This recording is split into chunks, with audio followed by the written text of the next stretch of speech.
Aloha, this is Dr. Steve, and this is Chapter 4, Visual Elements and Graphics of the Web Development Design Foundations of HTML5 textbook.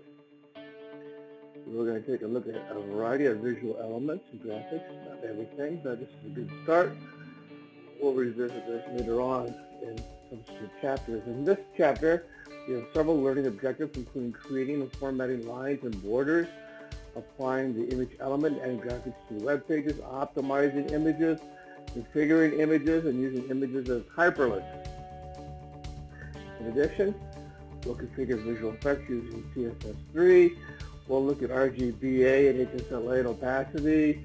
We'll look at the figure and fig caption elements and meter and progress elements, and try to find some places where we can get free graphics and graphic editors. First thing we got to be able to do is create a horizontal ruler. Use that with the HR tag. HR will do a horizontal line across the page. It'll go the full width of the page. Of course, you can use attributes to make it shorter, you 80%, you can change the color, you can change the height, there's a variety of things. We'll explore those later in subsequent chapters. But that's the first thing you use to break apart different text. In addition, we can use borders to create borders around different things. A border usually consists of border width, border style, border color. Rather than having three different attributes, you can kind of use a shorthand to use all three. You can say border : 2 pixel solid red, and we'll get a 2 pixel border red color. The border can be around block elements, which can go all the way to the end of the page, the entire width, or they can be an inline display elements such as an anchor tag. An anchor tag will only go as far as the anchor goes, in this case it's as far as the text of the anchor goes. Syntax looks exactly the same. Border display looks different depending upon the browser, Firefox, Chrome, Mac, PC, that sort of thing. You can have inset, outset, double groove, ridge, solid, dash, dotted. You can have a border on just the bottom, on the left, or the right, or the top. It's pretty easy to code. Look at the example at the bottom. H2, border hyphen bottom, : 2 pixel solid red. We only have a bottom red border. We also have the padding property. Padding is like the bubble pack that's around something you buy from Amazon. You get the thing you want, the widget. You have the bubble pack around it, then you have the box. The box is the border. The padding is the bubble pack. So you can add padding. There's a little extra space between your content and the border. There's an example here for you to look at. Now you can have the padding the same around every side, or you can make them all different. You can say padding bottom, padding left, padding right, padding top. And here's an example here. We have padding left, bottom, and top, all different. Can't see the right so much because it is one of those block elements. See if we get you another example. Yeah, here we go. You can also use two numeric values. If you have only two, then the first one deals with the top and bottom, and the second one deals with the left and right. With this example of the code, padding 20 pixels and 10 pixels. 20 refers to the top and bottom, 10 refers to the left and right. Although you can't really see the right so much because, again, this is the block element.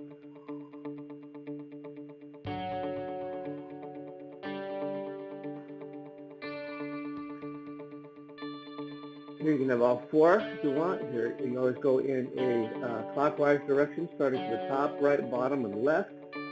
So you see padding 30 pixels, 10 pixels, 5 pixels, 20 pixels. And here this example shows you a little bit better of what that would look like. At this point, you should be able to answer the question whether or not it's reasonable to try to code a web page that looks exactly the same. May not quite be the same, but you can always try, right?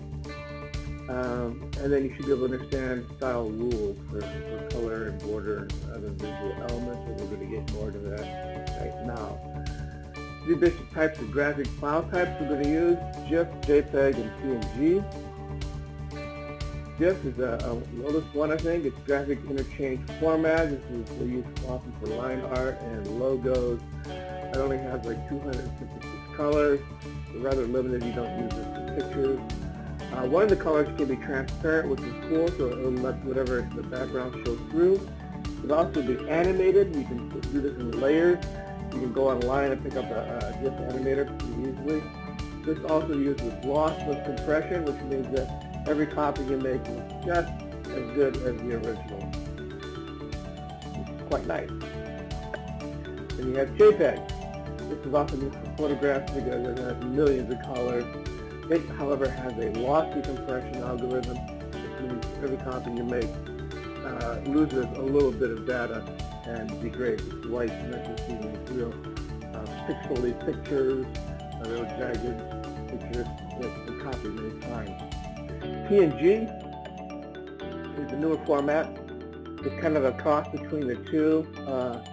It does allow for some transparency. It is lossless. You cannot animate it though, I'm sorry.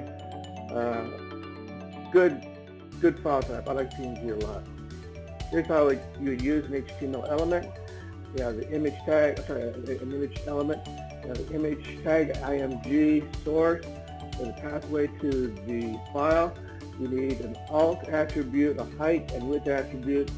Height and width kind of reserves the space as browsers render. You have always go top, down, left, right.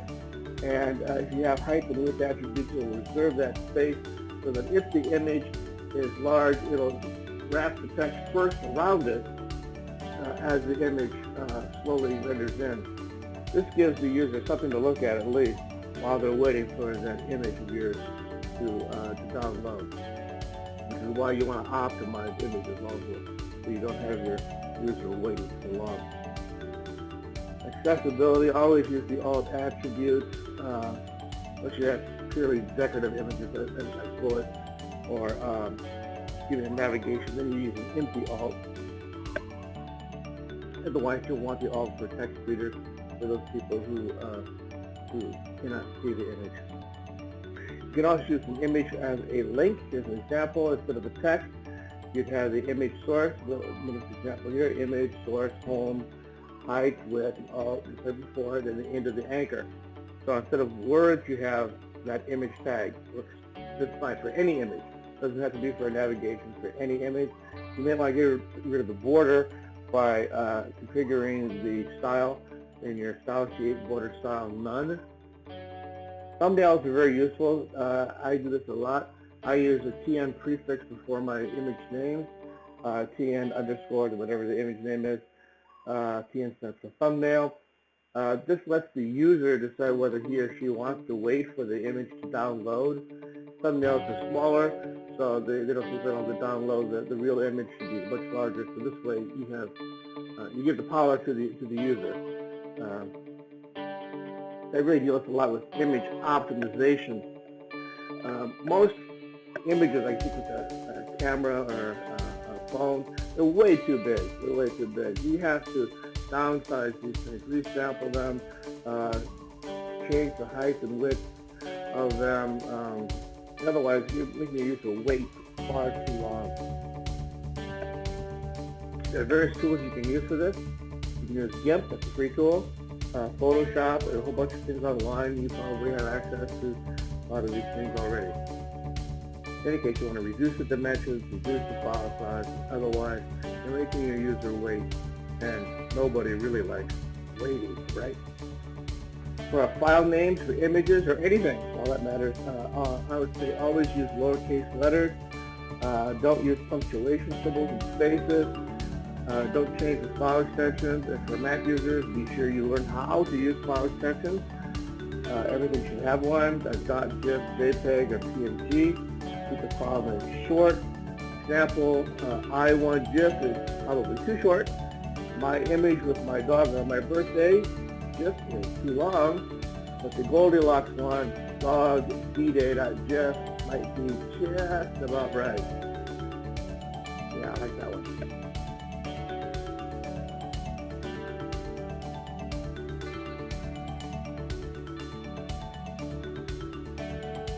Organizing your site. Always try your best to organize all the different files that your site get bigger and bigger and bigger. If it's all together, it's a real mess. If you organize things, it helps a lot. Images should go into a folder called something like images. When you do so, though, however, you have to be sure you code the path to the file in your source attributes. For example, down below, image source equals images/home.gif. This tells the browser to look into the folder called images and find the file called home.gif. HTML5 also allows for figure and big caption elements, and I encourage you to use these as well. Big caption, keep those words either right below or above. You can decide the attribute where you want it. It's a nice addition. There are also some nice other elements we'll play with later on as well.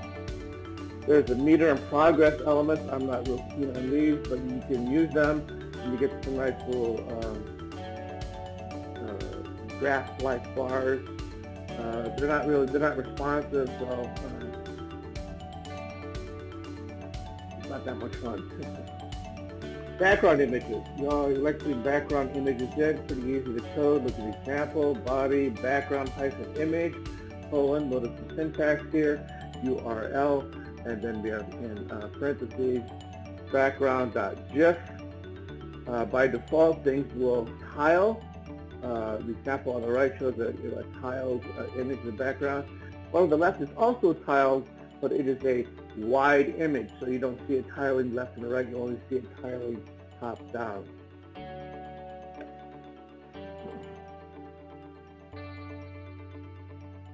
You can stop that tiling however you want. You can say repeat Y, which means you'll only repeat down the page, or repeat X, you'll repeat across the page, or don't repeat at all. Here's an example of an image used in an H2 before some text. In order for that to look nice, you have to say background repeat, no repeat. You have to give it the path to the file. Here we are, URL trilliumbullet.gif, and we have to use a padding left so that the text does not overwrite the image. Here's an example of using multiple background images.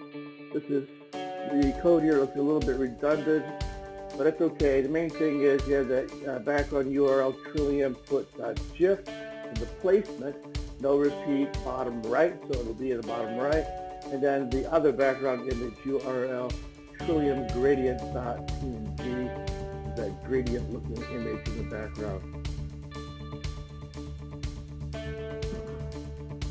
Multiple background images can be very effective. Yeah, at this point, you should be able to know how to describe the style sheet, configure the graphic name, circle.jpg, display once, or any number of things. Okay, more about images. You should be able to do image maps, favorite icon or favicon, sprites, find sources for graphics, guideline on image usage and accessibility. An image map is a picture that is broken up into hot spots. There should be more than one hot spot.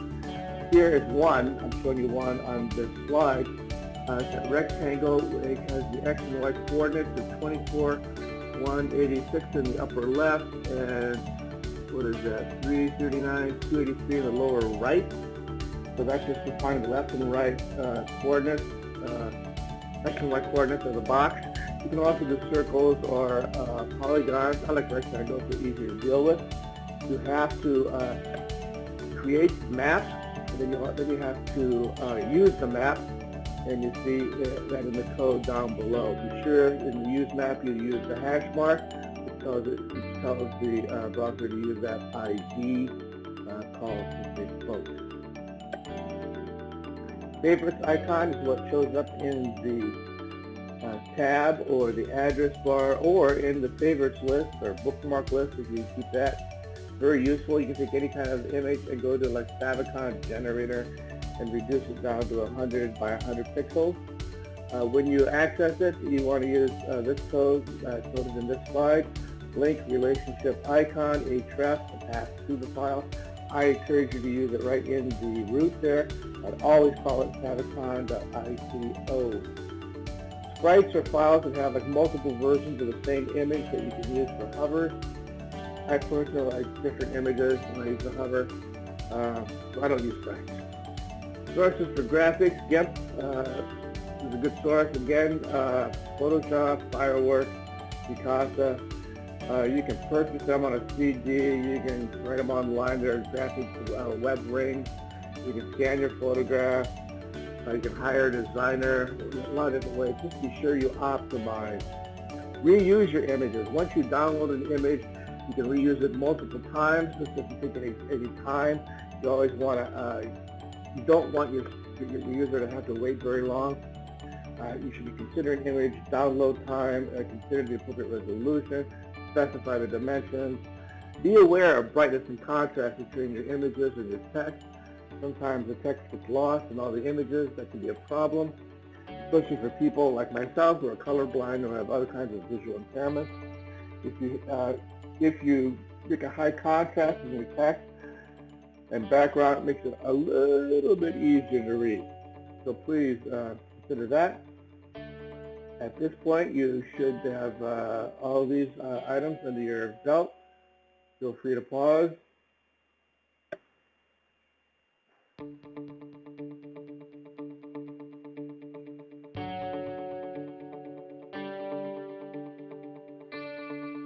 Using border radius, I think it's great. I love border radius. It kind of smooths things out. The example here is an H1 with a border radius of 15.6. It rounds those corners of the border. You can do it all with one number, like 15, or you can do it with different numbers. Look at the second example here. Here we have border radius 15, 30, 100, and 5. You can start with the upper left corner, go upper right corner, lower right corner, lower left corner, and the lower right one has the 106. It's a much rounder corner. Box shadow, also excellent.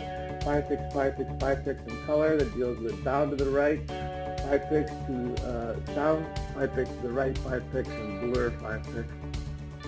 Opacity, there's several ways of doing this. One is with the opacity attribute. You just say opacity 0 point whatever. 1 being completely opaque and 0 being completely transparent. So 6 is 60% opaque. You can kind of see through it. You do the same thing with RGBA, red, green, blue, alpha. Alpha channel is the opacity channel.